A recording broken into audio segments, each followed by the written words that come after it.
Average rushing yards throughout the season, yeah, 0 will probably break it. If the Maulers can continue with this strategy throughout the regular season and into the playoffs.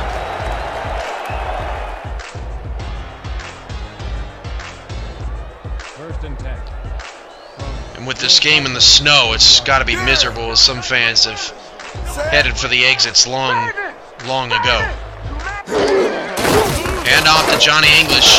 You gotta like what, as English picks up another solid 6 yards. Gotta love what Johnny English and this offense has done today. I mean, they've been very balanced, and they've done exactly what they were unable to do last year, which was sustain that balance, and they have stuck with it despite their large deficit.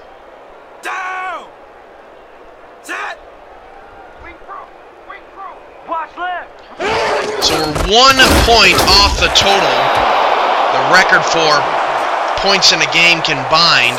Thanks to Kyle for looking that up for me. 94 points in a game is the record. Play action for Wright, dumps it off short, trying to get to the sticks, he won't get there. And Cleveland will have to give it back to Marconi and the Maulers. And it's tough to tell whether Marconi has broken Red Feather's old record of 611 passing yards yet. And actually, Cleveland's offense will stay out there on the field.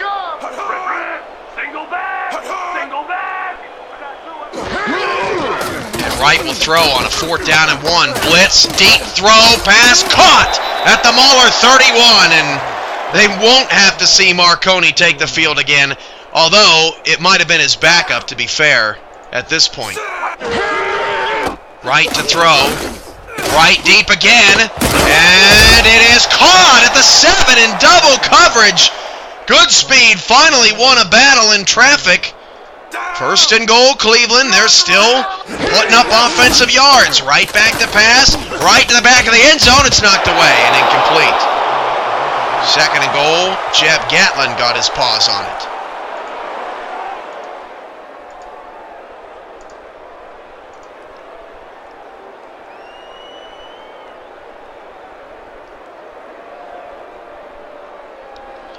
So any points here by Cleveland sets a new SFL record for points scored in a game by 2 combined teams. Empty backfield, Caleb Wright to throw. Right to the back corner of the end zone. It's a touchdown! Get those toes in, son! Scott King, 63 to 36.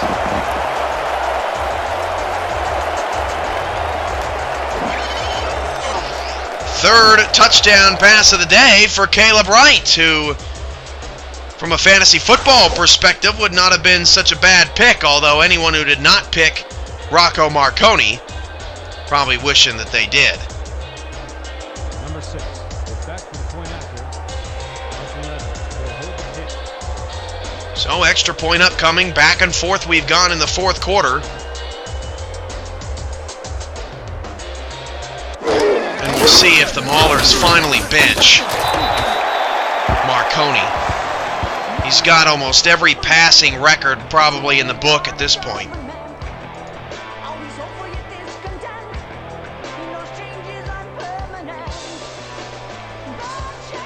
100 points. And Cleveland's going to onside kick it. Maybe they just don't want him to get the passing record. Onside kick for Cleveland, and that's going to go right to a Mauler. That was a horrible onside kick, and it just adds insult to injury.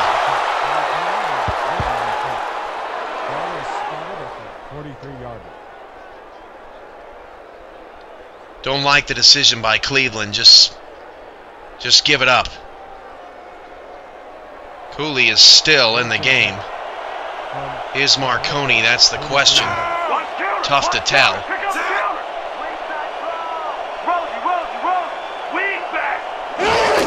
Mauler's back to pass, and that's incomplete, and I do believe the backups are now in. Congo applying some pressure, but Congo and Inyuk have been silent all day. Brings up 2nd down and 10.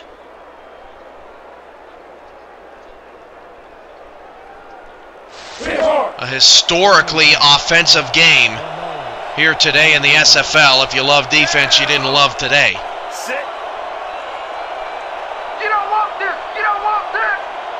And hopefully by the time Cleveland has to travel to Minneapolis, they will give them a better game. Mahler's pass caught, a 5-yard pickup.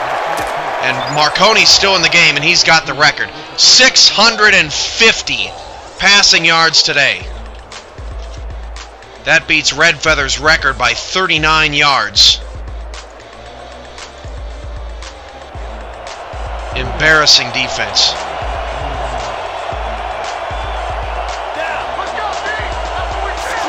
Vipers just did not do a good job in the offseason of putting a defensive package together.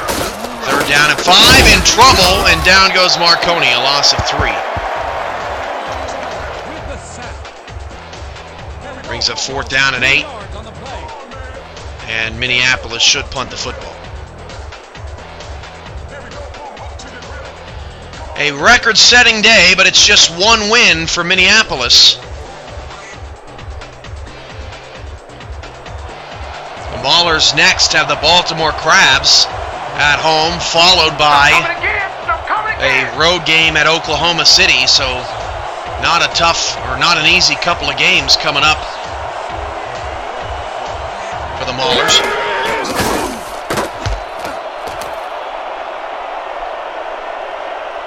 And a nice play. Wow. Nice effort by the special teams of Minneapolis. Blakely stops the ball at the 5-yard line. That's where Cleveland will start with it. And I gotta say, if Cleveland can score here, the score won't be so bad. 63-44. Not too shabby for getting blown out the building. And it would not be a good showing for the Mauler defense, that's for sure. Wright swings it outside to English. In the open field, English makes a couple people miss, but he's dragged down after a 4-yard gain. 2nd down and 6. No huddle for the Vipers. Trying to cut in their deficit because between these two teams, point differential will matter as a tiebreaker if they split the season series. 1st down and 10 after that completed pass. Down. 19-yard. Sit. And that pass is caught. And we've reached the 2-minute warning. A gain of 9 out to the 27. Let's pause 10 seconds for station identification along the Viper Radio Network. Fangs up. This is Cleveland Viper football, and you're home to the Cleveland Vipers, 98.3 WCVZ Cleveland.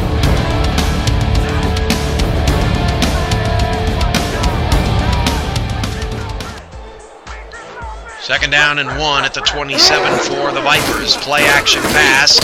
Wright is in trouble. He avoided the sack and fires to a wide open man. 1st down to the Cleveland 47. Nice job by Caleb Wright avoiding the sack. Hasn't been pressured much today by this Mauler defense. Play action, back to throw. Wright again, deep down the field. A wobbly pass to a wide open receiver. Touchdown, Cleveland. Freeman Goodspeed. Well, it's garbage time, but it still means something to the Cleveland Vipers as everybody lost Freeman Goodspeed in the snow. And that's 4 touchdown passes for Caleb Wright today. What a wild, wild day.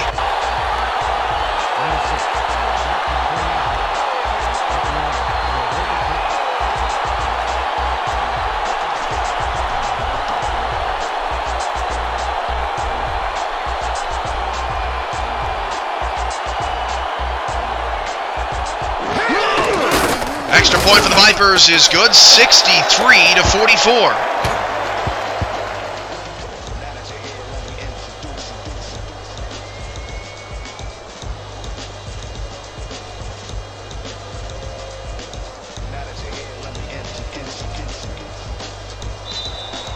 Cleveland's going to onside kick again.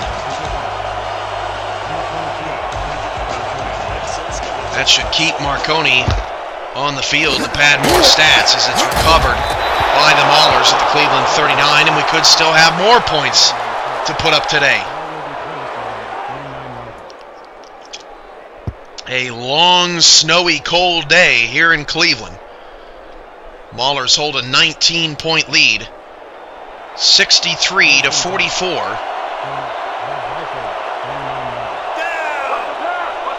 4 wide receivers, 4 down linemen for Cleveland, whose defense is all kinds of wonky on this play. Marconi back to throw, and he's got one guy open. It's caught and going down the field to the 19-yard line. And is Cleveland seriously calling timeouts?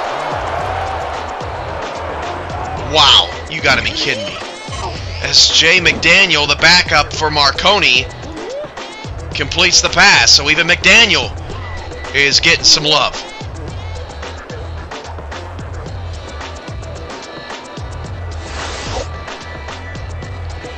A lot of smack talk in the chat room today. The CAG rivalry game. For the first time, 2 CAG owners will go up against each other. Next week, Super Bowl Sunday, 1:30 p.m. Central, 2:30 p.m. Eastern, right here on the SFL Network on Twitch and on the Mauler Radio Network. 3 wide receiver set, and McDaniel's pass is incomplete. You got to hand it to the Vipers. They have kept fighting until the end. Their offense was efficient. Very good day for Cleveland on that side of the ball. No gripes there, and to think, with the way this score is now, what this game could have potentially been if a couple of things would have bounced Cleveland's way. It would have been a shootout, but you never know. McDaniel out of the gun on 2nd and 10. He'll step up in the pocket, he'll take off and run. He picks up 5 and a timeout, Cleveland.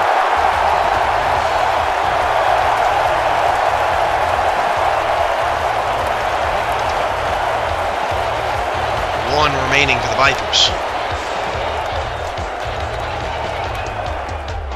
And no matter how you slice it, Minneapolis is likely to get at least 3 more points here. If you're a Viper fan, you almost want the Maulers to get a first down to just end this game at the score where it is. McDaniel back to pass. McDaniel over the middle. That pass is incomplete. It's 4th down. So Minneapolis will tack on some more points.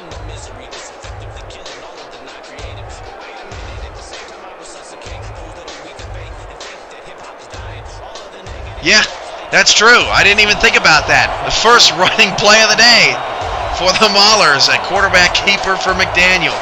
Wow. Sensational. Field goal is from 31 yards away. Kick for Minneapolis, their first of the day. He missed it.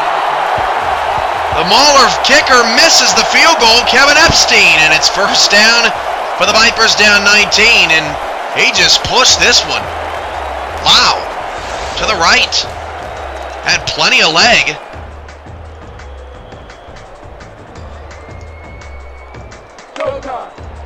And the snow has really not had much effect on these offenses today, maybe more so on the defenses. Watch the pass! Watch the pass! Listen up! Watch left! 26! Cleveland empty backfield, back to throw. Wright's pass, caught and out of bounds with a minute to go. Good speed now, 8 catches, 198 yards, and 2 touchdowns. There's a lot of players that have put up some big numbers in the first couple of games of the SFL season. 2nd and 5 from your Vipers, 27 yards. Down! Zach, listen up! Go! 74! Listen up! 63-44, Wright deep drop back, pass caught by Goodspeed. It's a 3-yard gain, 3rd down and 2. Down! 29 yards. Vipers have 1 timeout remaining. Right back deep to throw again. That pass sliding to make the play. It's incomplete, 4th down. Hubbard was the intended receiver. And a low ball thrown by Caleb Wright.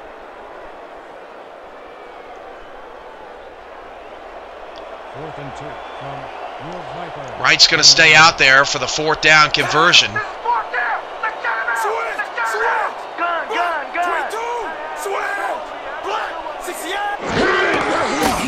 Wright to throw down the middle. Got him in. Open. Breaks a tackle. And that is going to be a 1st and goal at the 6.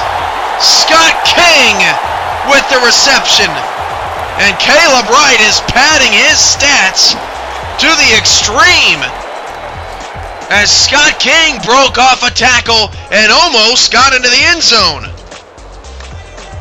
I know it's all in garbage time, and I know that the Maulers quit a long time ago, but this is not the way that you want to end this game. Maulers kind of showing this defense can be exploited a bit if they hadn't already before this drive, as Cleveland is going for 50. Let's go, D. That's what we do. 1st and goal at the 6. Caleb Wright already 4 touchdown passes to 2 interceptions today. He's back to throw. He'll swing it to the far side. Pass is caught at the 1. So it's 2nd down and goal with 22 seconds to go. And Wright is going to pass. And Wright is going to go to the end zone. And it's a touchdown, Cleveland! Are you kidding me? And it's Caesar Cannon, who I was just talking about earlier in the broadcast. And it's a 13-point deficit. And, you know, Cleveland's not going to win this game, but it's going to look a lot better on paper than it did in the last 2 hours and 15 minutes watching live. I mean, just absolutely gashing offensive records today. Dan and Peter have a lot to talk about on the post-game report.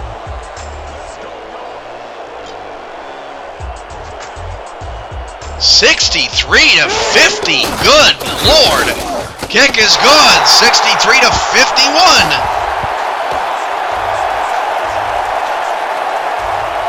If anyone's not watching this live, they are not going to believe this score.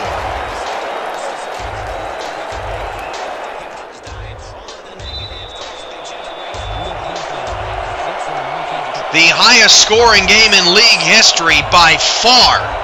63-51. Cleveland is now 0 for 3 on onside kicks. They are out of timeouts, and that should be the end of the ball game finally. The Maulers improved to 1-0. Let's not sugarcoat it.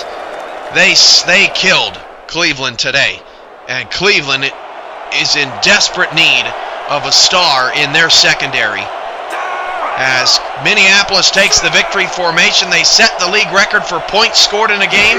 They set the league record for passing yards in a game. They set the league record for passing touchdowns in a game. They did it all today, and it results in one victory. 63-51. Cleveland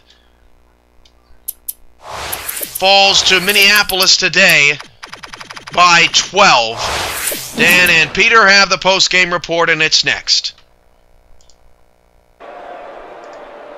And that is going to do it for this one. The Maulers come out on top, 63-51. With this one in the books, let's take a look back at some of the action.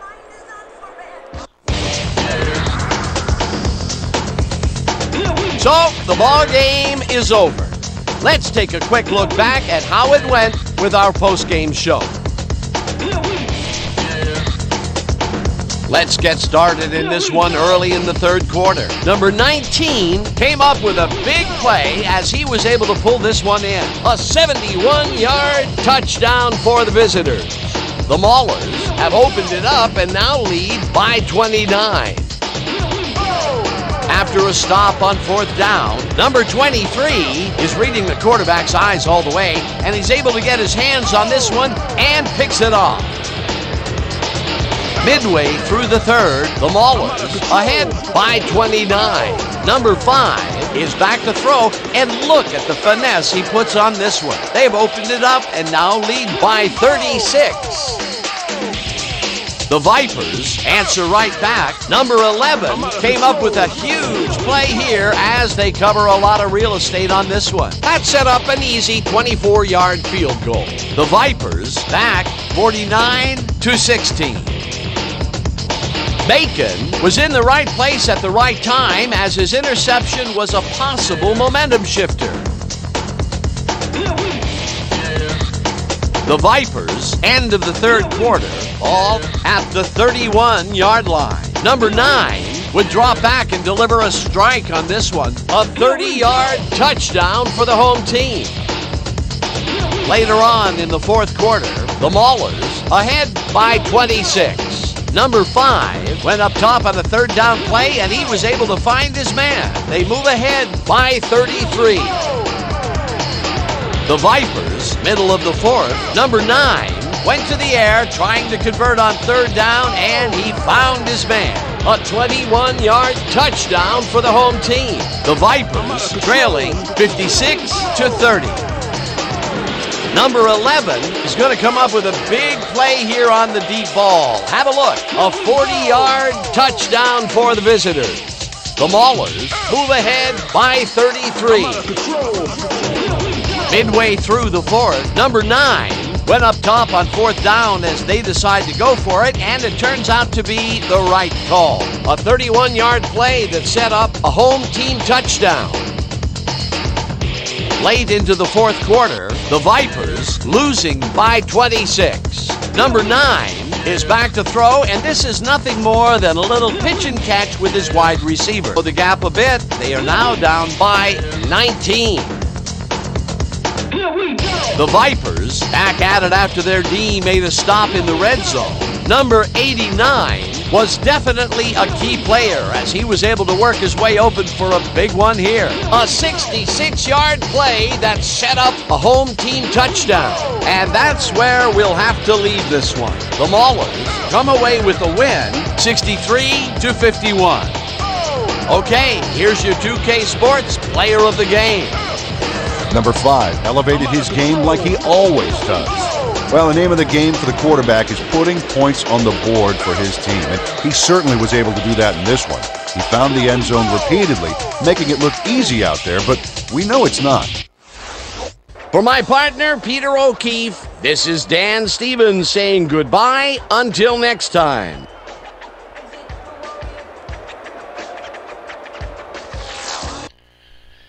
A record-setting day here in Cleveland.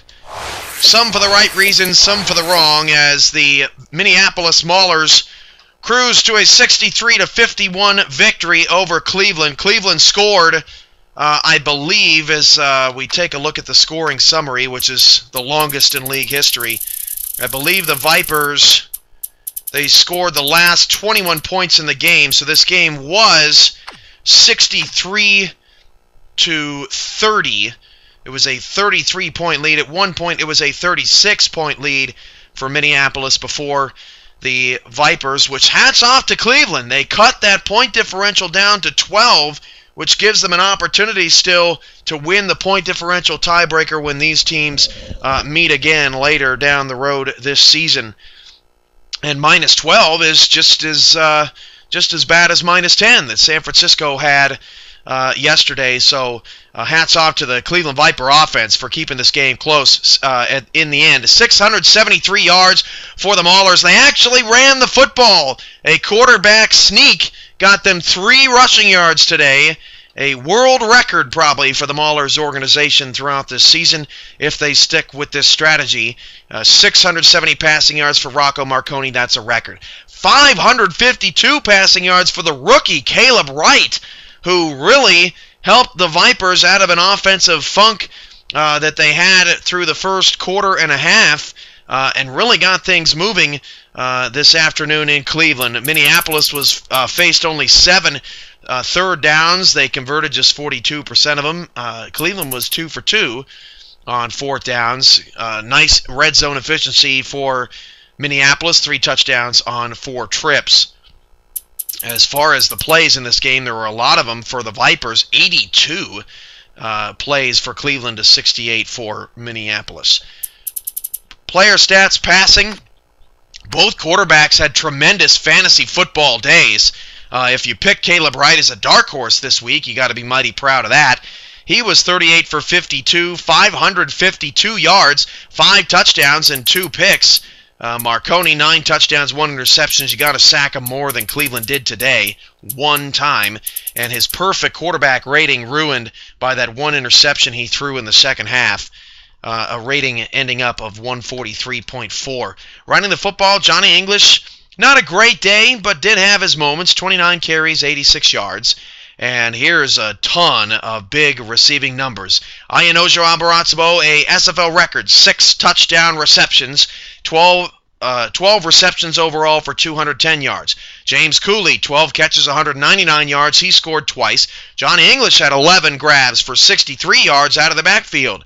Freeman Goodspeed also over 200 yards, 9 for 200 and 2 touchdowns. Scott King over 200 yards, 9 for 201 and 2 touchdowns. And looking at the all-time receiving numbers, Goodspeed, Scott King, and James Cooley all pass Jake Legacy today atop the receiving list all time. So Jake Legacy falls to 4th just in one game from some outstanding performances out of these star receivers today. Marcus Campbell had 8 catches for 95 yards at the tight end position. Donald Miller had 7 grabs for 86 yards, and it was talked about on the broadcast the lack of Caesar Cannon, targeted 1 time in this game, 1 reception, no yards. I think that's where the Vipers have to make their move, in my opinion, in terms of getting a defender in the secondary and parting ways with Caesar Cannon. There's just nothing left for Cannon anymore, I don't think, on this team. Time will tell. Defensively, Bradford Unsicker, 12 tackles, 3 assisted. Zach Elfage, 9 tackles, 6 assisted.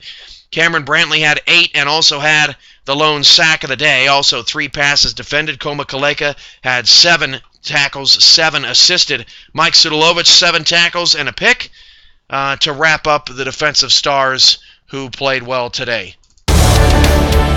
There weren't many defensive stars that played well today, as you can tell by the score. A league record 114 points scored combined.